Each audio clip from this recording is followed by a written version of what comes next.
Viens. Eh ben, viens voir. Oui, viens. Il aurait peut-être soif, par contre, on peut essayer. Tiens, viens. Ouais, parce que sur un mur, c'est pas mal, comme ça, tu peux voir. Viens. Allez, viens. C'est bon, ça, madame. Viens. Eh ben, viens. Viens. Il y a de l'eau. Non, je suis sûre que tu as soif. Oh, Ludovic, il va tellement être content de te retrouver. Viens. Viens, bébé. Ah, voilà, viens là. Viens.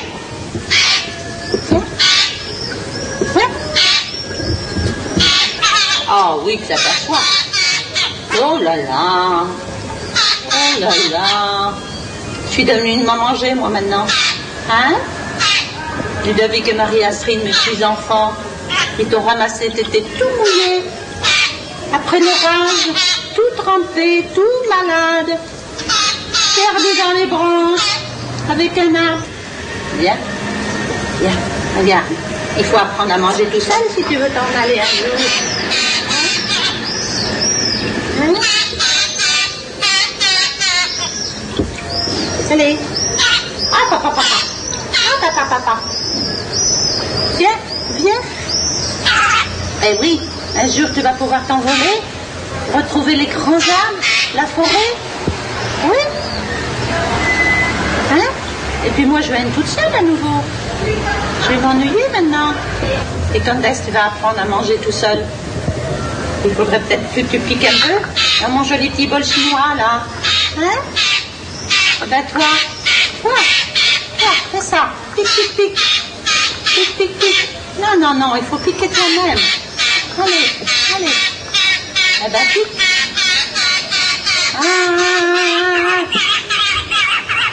Ben oui, mais écoute. Voilà. Oh là là, il va m'avaler le doigt. Tu sais, si les jumeaux te voyaient, et si mes amis de Chine te voyaient, on aurait de l'allure tous les deux, hein? Ouais, on en fait une famille. Tu te rends compte?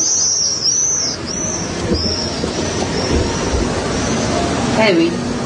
Maintenant, tu fais partie un peu de mon horizon toulousain. Mes fleurs, ma musique,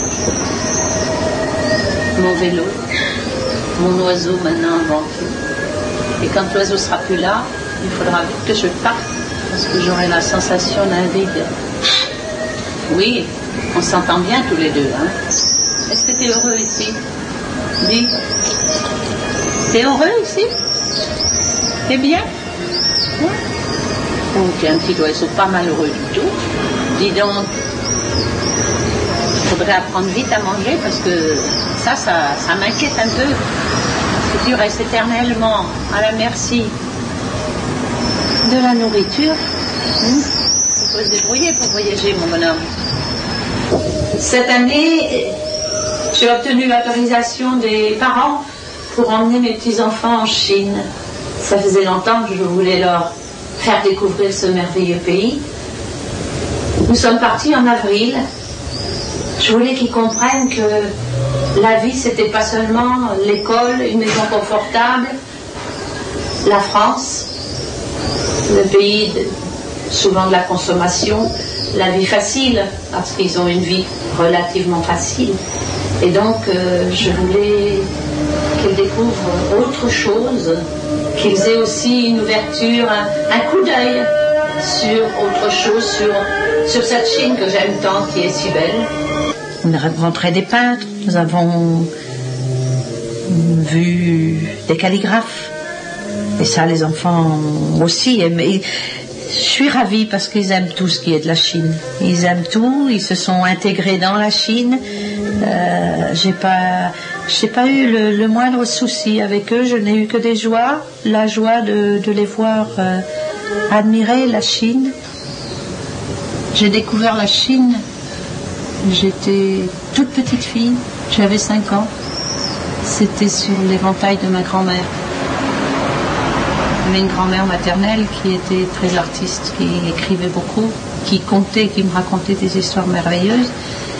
Et puis un jour, elle m'a expliqué que cet éventail représentait la Chine. À partir de là, elle m'a raconté l'histoire de la Chine, l'histoire des empereurs, l'histoire. Elle m'a parlé de la géographie, des montagnes, du peuple jaune, puisque pour nous, maintenant j'en ris, mais on s'imaginait que la Chine, les Chinois étaient vraiment très jaunes.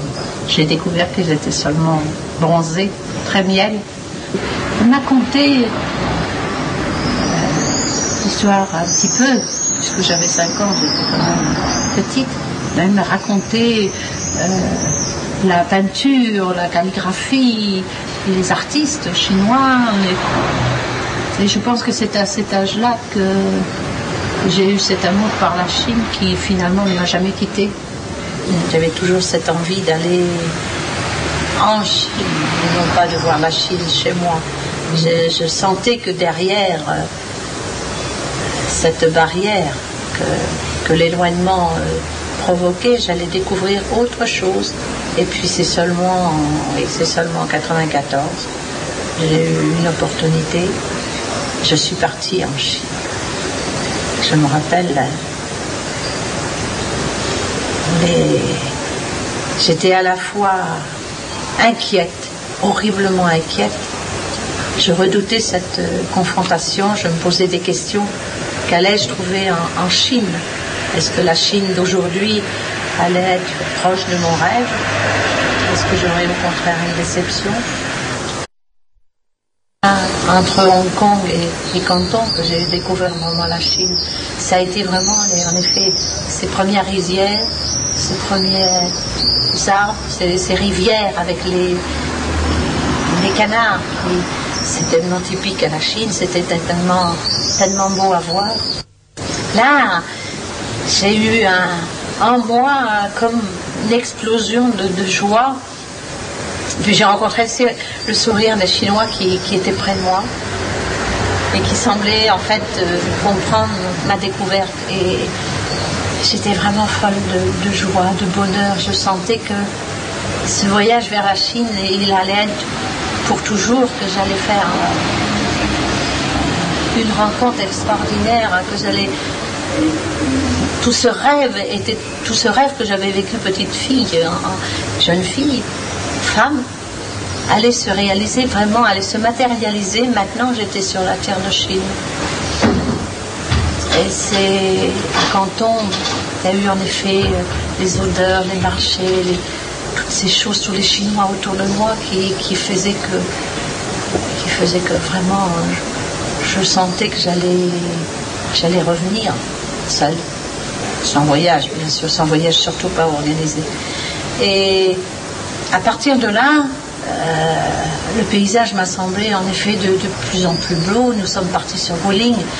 Alors là, c'était sans Dieu, c'était vraiment, si un paradis existe quelque part, c'était bien entre Guilin et Yanzhou, à travers les bambous, la rivière Li, qui à l'époque était si peu naviguée, et c'était trois bateaux, c'était pas autre chose. Et puis c'était encore plein de petits pêcheurs, mais authentiques, des choses vraiment authentiques. Mon premier